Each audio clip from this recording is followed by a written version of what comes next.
Assalamualaikum teman-teman.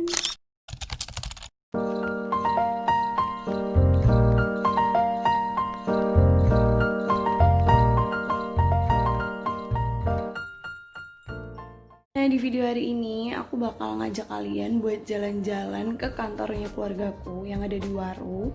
Dan kita bakal ketemu sama kakekku, one of my favorite entrepreneur, sama mamaku juga, buat ngomongin tentang awal mula berdirinya bisnis keluarga ini, bisnis keluargaku, dan kenapa sih kok memutuskan untuk menjadi seorang entrepreneur. Selain itu kan juga kemarin lagi ada wabah corona, aku juga mau cari tahu nih gimana caranya bisa menangani pandemi kemarin dan biar bisnisnya itu tetap jalan. Jadi stay tune.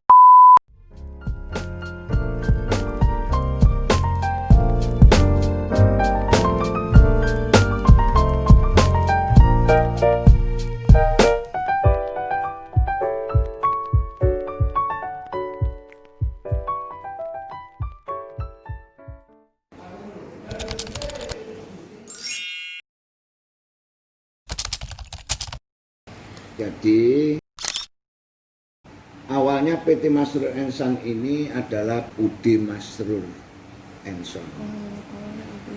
UD Masrur & Son ini didirikan Abah itu tahun 74. Abah itu kerja kecil-kecilan di samping rumah.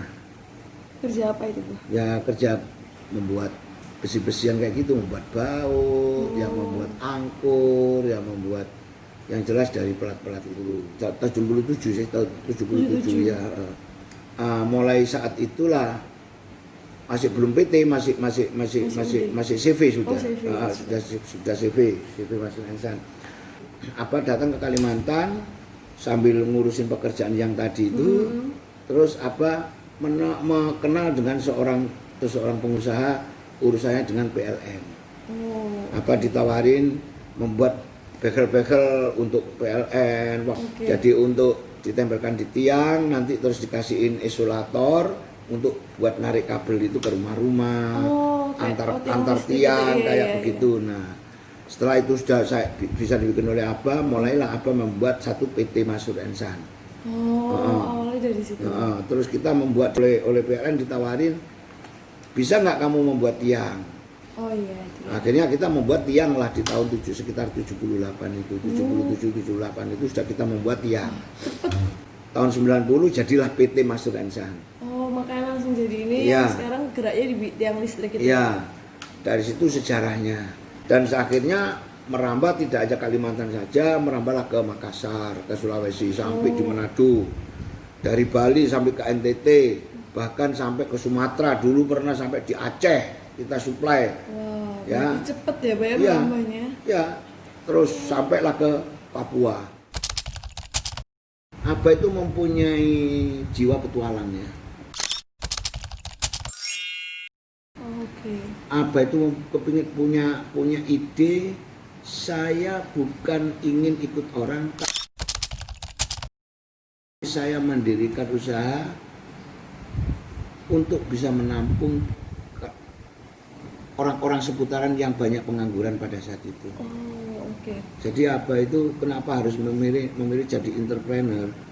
Karena kalau entrepreneur ini adalah membuka lapangan kerja bagi masyarakat seputaran dan sampai sekarang. Embrio dari Masrur & Son ini banyak, ada Inmas Teknik yang di bidang listrik. Oh iya. Mas Ayu Dwi Satria di bidang listrik, Mulia Teknik di bidang listrik juga, Borneo Varia Jaya di bidang listrik juga.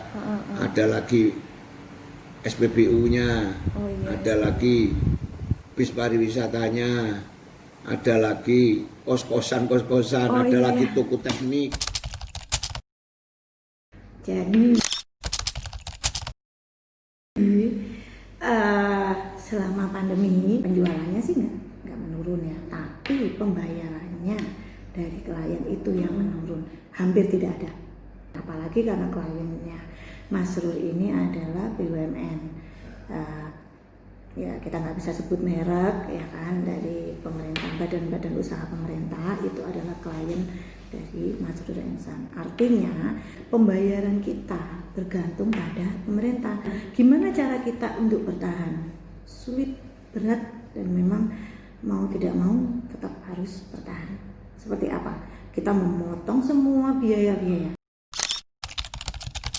kita pangkas semua biaya-biaya yang tidak perlu, termasuk listrik, masih belum mengcover juga. Sementara pegawai harus kita gaji. Terpaksa sekali kita cut. Sebelum kita cut para pegawai, itu sudah kita upayakan kebijakan gaji. Pemotongan gaji apa segala macam sudah selesai. Tetap tidak mengcover. Akhirnya apalagi? Ketika karyawan sudah kita lepas, pengeluaran sangat berkurang. Tapi kita harus dapat income. Gimana caranya? Menambah klien.